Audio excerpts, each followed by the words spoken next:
And the pension would have been like $10,000, $9,000 a month for the rest of my life. What does the attack on Pearl Harbor, no, what does the bombing of Hiroshima and Uber driving have in common?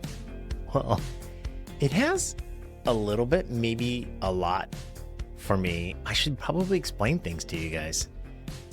Hi, my name is Levi, and this is the Daily Drive. Now, the attack on Hiroshima is symbolic, an important date to me, in the sense that that's the date, August 6th, when I joined the military. I joined the Air Force. That was my enlistment date. 1995? 1995. And so you can imagine this August 6th is really, really important because it's 30 years to the day that I enlisted. So 30 years. And if you know anything about the military, 30 years is when you can hit your max retirement. And I think it's still that way. I don't know. I don't check too much. But you can enlist in the military, serve for 30 years. And on the 30th year, the final day of the 30th year, if you retire on that day or after or whatever, you get 75% of your base pay for the rest of your life. Now, I was enlisted. I enlisted for 6 years, so I was an enlisted guy. I started as an E1, Airman Basic. And then when I was a senior airman, I had a chance to go to night school in college. I commissioned and became an officer. And then, so I was a lieutenant, and then I was a captain. And then at the 12-year mark, on the exact day, I separated. The Air Force gave me 6 figures to get out. They said, you got to go. Well, they didn't say I have to go, but half of my, what they call a year group, and that's not really relevant, half of us had to leave. And this was 2007. Now, I got 6 figures in 2007. I had just graduated from graduate school, so I thought the world was mine and I was going to make a lot of money, and I didn't. I lost it all. A series of dumb mistakes, bad investments, the economic downturn, taking a low-wage job, thinking that it was going to turn into a high-paying job and investment, and none of it really worked out. Now I'm not suffering, but what I'm saying is that $100,000, if I was wise, I could have turned it into something. Now, everybody else in my family, for the most part, serves in the military or has some sort of affiliation with it. Just really just me. My sister used to be a government contractor. Now she's not. And it doesn't really matter what my family, but my point is like, I was the first one to some extent to like get out of being involved at all with the government, the military, anything. And so, and same with my wife's side of the family. Most of the people I know in the families that I know have a pension. They can retire. And so today or yesterday, it depends on when you see this, whenever, I could, if I retired today from the military, I would be getting 75 or 70% of whatever I made. Now, what would I've been making? My assumption is I probably would have been a lieutenant colonel by now, maybe a colonel, but let's just say a lieutenant colonel. And I think that's like $14,000 a year or something like that for a month, excuse me. And the pension would have been like $10,000, $9,000 a month for the rest of my life. I'm 51 right now, and $10,000 a month with healthcare, other veteran benefits, etc. You don't have to do anything. $10,000 a month is phenomenal, amazing amount of money. And that's what we do for our military people. They retire and they make a lot of money. Now, I would have been a lieutenant colonel, which is a high rank, not like a general or somebody, but still pretty high. And it was well earned. I did my part serving in the military, and I did a good job and won medals and ribbons. And I was an accountant. Let me be very clear. Was not a warrior, special teams, special ops, SEAL Team 6 or anything. Now, why does this matter with Uber? I think that's the bigger question. What does this matter with Uber? And I think if I were to be frank about it, Uber driving has been the hardest thing I've ever done, at least financially. At least financially. Um, I do it for a living. I drive 30, 40, 50, 60, sometimes 70 hours a week. I'm out of my house on the road being an Uber driver. I do a little bit of Lyft but for the most part, Uber. And, right now this summer, if I'm lucky to make 20 bucks an hour. I'm lucky. If I bust my ass and work really, really hard, I bring home before expenses seven, eight, $9,000 a month, and that's like working a lot of hours driving around in circles and et cetera. And that's good money for a lot of Uber drivers too, by the way. But most of the times I'm gonna do somewhere between five to $7,000 a month. And then I have to pay for things like my car, fuel, depreciation, insurance, you name it. It's a hard, hard way to feed a family. There's just not that much money in it. And there's a part of me that gets really jealous. I scroll on TikTok and I see like Uber Black drivers in some major cities, and I'm like, ooh, maybe I should do that. Hey, find a way to buy a Cadillac Escalade and roam the streets of Chicago or New York City or some sort of major city like that. That'd be really cool. We don't have Uber Black in Syracuse. The highest car, the best quality car you can get is a Comfort, and I do drive that. But like Uber Comfort pays like $1 more per ride. It's not worth it relative to like an Uber Black. But I think on a bigger perspective is I think we all sometimes as Uber drivers and Lyft drivers, what if? What what if we what if we made different decisions in our life? What brought us to this point? Why am I doing this for a living? Now, I'm gonna tell you, I love it. I really do. I love Uber driving. I have so much fun meeting people and being out in the city and stuff like that. I like being in my car. I like listening to podcasts, and I love connecting with my fellow drivers. I love it all. I really do. I love the instantaneous money that you get, and even though it's small amounts, I do like all that. But but from a grand worldview of the potential that I could have made staying in the military or doing other things in life and what I make now from a financial perspective, just the job that I do, you go, wow, what if? Now, if I stayed in the military, what would have happened? I would have left Syracuse University. I'd have probably, I think my next job was going to be down in Tampa to go work with the Special Operations Command, I think. And there would have been some deployments and cool stuff there. I would have got promoted. I probably would have went to the Pentagon once or twice. I probably would have went to some sort of squadron command, Minot, North Dakota, someplace. Who knows where I went around and around, and a lot more PowerPoint presentations and spreadsheets and performance reviews, ceremonies, and then today, where I'd be done with it. I would retire and make $100,000 a year for the rest of my life, and I'm 51. Um, that's what would have happened. I would have moved around a bunch, seen a lot of things. But here's what would have not happened.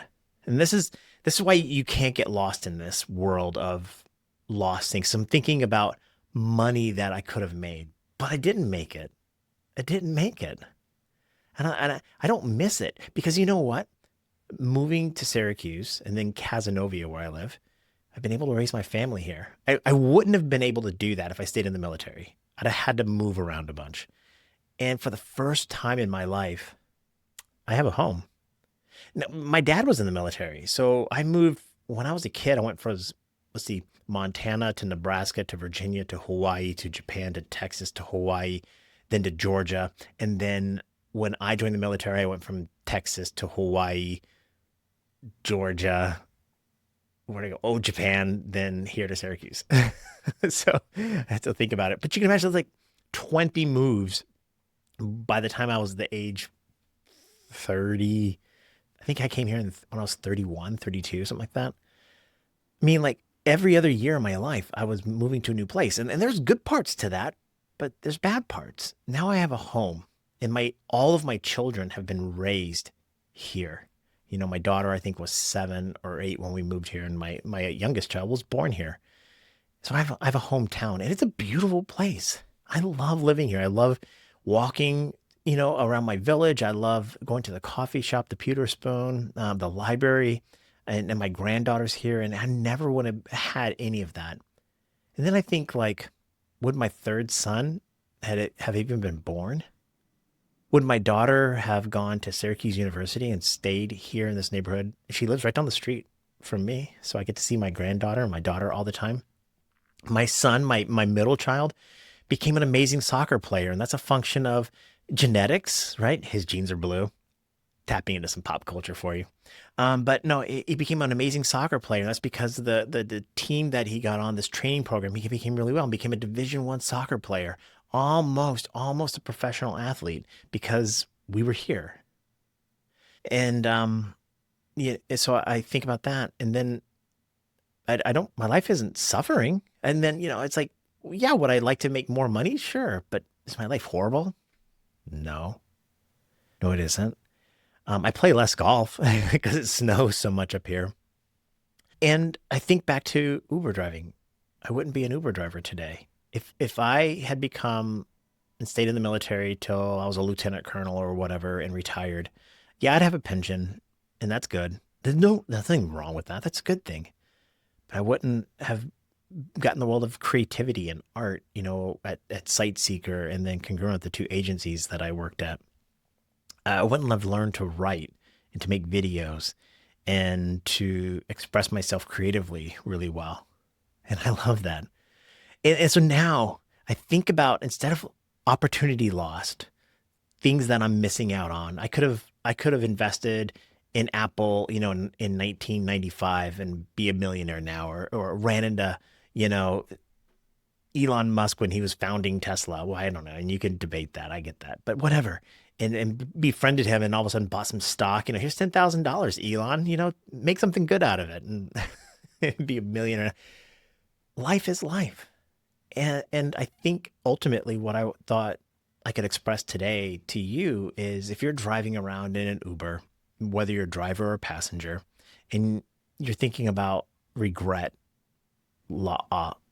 opportunity lost, or just what if, you can't go back in time, but you know what? Today is really good. Where you're at, all the hardships, all the struggles, whatever it might be, today is really amazing. The sun's going to rise again. And I think, wow, I'm blessed to be able to live in a country where I can freely get in my car and drive around and make a little bit of money, meet people and write stories and make YouTube videos and connect with people like you. And that would have never happened if I would have stayed in the military and gotten a pension. And of course, we can think in this weird sci-fi world where there's parallel universes. There is a Levi out there that's a lieutenant colonel that's retiring today or whatever, and be like, man, how sucky would it be to be a writer making foo-foo words on paper? And how sucky would it be to have to drive an Uber for a living to feed your family? How sucky would that be? I would have been thinking like that. And now I think, God, how sucky would it be to have to be a lieutenant colonel sitting in the Pentagon making PowerPoint presentations? And I've got a lot of friends, Dave, Charlie, Murphy, Charles, and a bunch of other guys. I think of Walter and Shingo Pio and just a bunch of other guys that I was in the military with. God, so many names. And a lot of them stayed in. And Charles, the golden boy, he's gonna be a general one day. He's gonna be amazing. Guy, we knew it all along too, by the way. You could see he was gonna be amazing when we were just, young captains. And yeah, I'm sure he looks at my life and like, oh yeah, it sucks. And I look at his life and like, dude, that sucks. But it doesn't. They're both great lives. They're all great lives. Life. That's the meaning of this podcast today. Life is amazing. Life is wonderful. Go celebrate it. Go enjoy what it is. And doesn't excuse Uber and the app. It doesn't mean that we're not going to have crappy passengers or a flat tire or struggle to make ends meet or whatever it is. This is it. This is the life that we have. And I intend on making the best of it and enjoying it for what it is. I'm so happy that I write and I create creative videos and I have a podcast and I get to connect with you. And I love getting out and Uber driving and hearing people's stories. And it just fills me with joy. And I love it. And I hope you find something like that too in your life. Thanks for letting me get that out. Big day, Hiroshima and retirement and Uber driving. I don't know. I really like the way this direction this podcast is going. So as promised, I thought I would answer a few other questions and kind of get into that here. So let's do that. Some viewer questions and comments. Damon made a comment. Maybe it was a little bit of a snark, but when I calculate all of my earnings, very finite, and there was a video where I talked about a passenger making me wait, and it's like it potentially costs thousands of dollars if every passenger does this. And he's like, what did he say? He said, "Where's your customer service commitment?" And I think it's a snark. And I think what he's getting at is this thing where do we work and do customer service to do it, or do we do it for a tip? I think we do both. I provide the best that I can customer service because I enjoy it. But yeah, I'm hoping that I want to earn a tip. And if tips weren't around, I would want some sort of other mechanism, hopefully money, but that rewards me for providing good customer service. Some sort of way for me to get affirmation that the passenger enjoyed it, that they liked it. And, and a star rating would be, yeah, whatever. But a tip is like over the top. So that's where my customer service commitment is. Jared asked about, is now a good time to start Uber driving? Well, here's the things that I would go through. If I didn't know anything about Uber driving, but I was like, I'm going to dip my toe in the water. Should I do it? Should I not do it? I guess I would ask myself a couple of questions. How much money do I need? Because you do it for money. Are there other ways for me to get the money? And then, do I really like people? Those are the three things I would ask. Because if you can make Uber work financially, even if it's a small amount of money, like again, I think a lot of people start Uber driving and doing Lyft or DoorDash because they need to pay off a $1,000 bill or whatever it might be. And it's a great way to do that if you think you can do that. But if you plan on kind of getting into it and actually doing it on a recurring basis, whether it's 5 hours a week or 70 hours a week, do you like people? Because you're going to be, especially for Uber driving or Lyft, and DoorDash, it doesn't matter, I guess, but you're going to be around a lot of people. Strangers is a better way to say it. People you don't know are going to be getting into your personal space. All kinds of people with smells. The smells really bother me if you haven't noticed. But people that you may not even want to deal with, but you're going to have to deal with them. And it's a very intimate space, and they're behind you, and it's weird. So if I can answer yes to all those questions, like, yeah, I can make enough money, and do I want to be around people, then yeah, I would do it. Well, there you go. Hey, my name is Levi. This is The Daily Drive. I created this podcast for Uber drivers and Uber passengers and everybody in between.